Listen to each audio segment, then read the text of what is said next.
Һорау: аҡса йыям, машина йә фатир алырға, шул аҡсанан зәкәт түләнәме, тип һорағандар.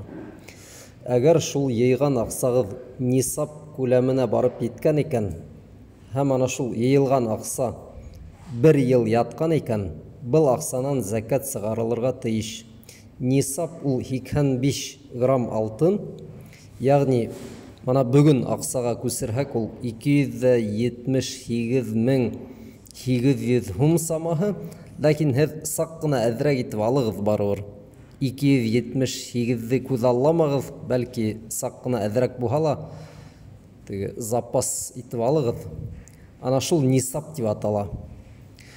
Шул. Һәм шулай уҡ 1 йыл үтергә тейеш. Әгәр ана шул аҡса 1 йыл ятҡан икән, шунан һуң ғына зәкәт сығарыла. Зәкәт тигән нәмә беҙ аңлатҡайныҡ, ул 2,5%. Мана шундай калькулятор һанап сығарығыҙ ҙа мохтаждарға зәкәтегеҙҙе биреп ҡуйығыҙ.